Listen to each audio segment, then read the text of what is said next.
సంక్రాంతికి రైతు భరోసాతో వస్తున్నామంటోంది అధికార కాంగ్రెస్. మీరిచ్చే భరోసా నిండా లోపాలి, రైతుకు సంపూర్ణ భరోసా కావాల్సిందే అంటూ కన్నెర చేస్తున్నాయి అపోజిషన్ పార్టీలు. ఇటు పోరాటానికి ముహూర్తం పెట్టి యుద్ధ పేరు మోగించింది బీఆర్ఎస్. అన్నీ కొర్రీలే, రేవంత్ సర్కార్తో రైతులకి వర్రీలే అంటూ అటు బీజేపీ కూడా భగ్గుమంటోంది.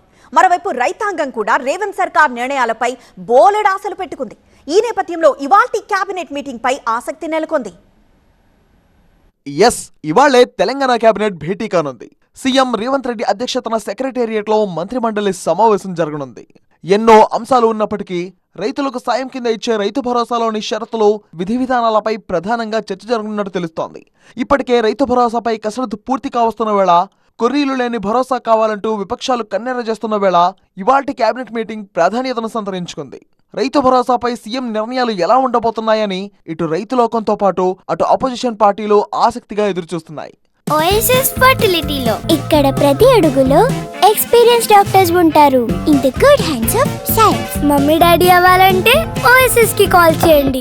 ఇప్పటికే డిప్యూటీ సీఎం భట్టి అధ్యక్షతన జరిగిన భేటీలో భరోసా అమలుపై కీలక నిర్ణయాలు తీసుకుంది సబ్ కమిటీ. జనవరి 5 నుంచి 7 వరకు రైతు భరోసా కోసం దరఖాస్తులు స్వీకరించబోతోంది. దీంతో ప్రతిపక్షాలు అప్రమత్తమయ్యాయి. మళ్లీ దరఖాస్తుల ఇదెక్కడి వ్యవహారమంటూ కసుమంటున్నాయి. రైతు భరోసా పథకానికి కొత్త షరతులు విధిస్తుందంటూ ప్రభుత్వంపై యుద్ధం ప్రకటించింది గులాబీ పార్టీ. కొత్త దరఖాస్తులు స్వీకరించాలని నిర్ణయించడం దారుణమని విమర్శిస్తూ రైతుల్ని పోరాటానికి సమాయత్తం చేస్తోంది. భరోసా ఎగవేత కారణంగా సగటు అన్నదాతకు ఇప్పటి వరకు ప్రభుత్వం ఎంత బాకీ పడిందో దండోర వేయడానికి సిద్ధమైంది ప్రధాన ప్రతిపక్షం. రైతు బంధు పథకాన్ని బొందపెట్టేందుకే కుట్ర జరుగుతుందని నిప్పులు చెరిగారు బీఆర్ఎస్ వర్కింగ్ ప్రెసిడెంట్ కేటీఆర్. ఎక్కడికక్కడ పోరాటం చేస్తాం, ప్రభుత్వాన్ని నిలదీస్తామని హెచ్చరించారు ఆయన. అసలు ఎందుకు ఇవ్వాలి ప్రమాణ పత్రం? మేము అడుగుతున్నాం ఇవ్వాలి. ఈ లెక్కలన్నీ దాచిపెట్టి ఈ పైసలు ఏవైతే మేము వేసినామో అవన్నీ దుర్వినియోగమైనాయని చెప్పి క్రషర్లకు పోయినాయి, రియల్ ఎస్టేట్కి పోయినాయి, గుట్టలకు పోయినాయి, రాళ్ళు రప్పలకు పోయినాయి అని అడ్డమైన దౌర్భాగ్య భాష ఏదైతే ప్రభుత్వం మాట్లాడుతుందో ఇది కేవలం రైతు బంధు పథకాన్ని బొందబెట్టేందుకే. అటు బీజేపీ సైతం రైతు పక్షపాతులమంటూ మీడియాకెక్కింది. భరోసా పథకంలో కొత్త కొర్రీలు పెట్టి రైతులను నట్టెట్టా ముంచుతుందంటూ కాంగ్రెస్ ప్రభుత్వంపై విరుచుకుపడుతోంది.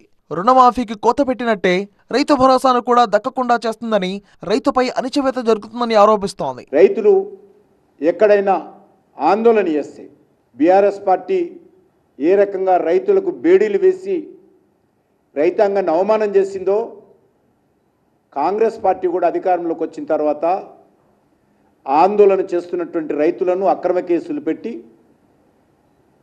రైతుల చేతులకు సంఖ్యలు వేస్తున్నటువంటి పరిస్థితి, రైతులను అవమానం చేస్తున్నటువంటి పరిస్థితి తెలంగాణ రాష్ట్రంలో కనిపిస్తాం. మొత్తంగా ఇటు విపక్షాల విమర్శలు, పోరాటాలు చేస్తామంటూ వార్నింగులు, అటు ప్రభుత్వ నిర్ణయాలపై రైతులు పెట్టుకున్న ఆశలతో ఇవాల్టి కేబినెట్ భేటీ ఆసక్తికరంగా మారింది. మరి చూడాలి రైతు భరోసాపై కేబినెట్ ఏం చర్చిస్తుందో, ఎలాంటి నిర్ణయాలు తీసుకోబోతుందో.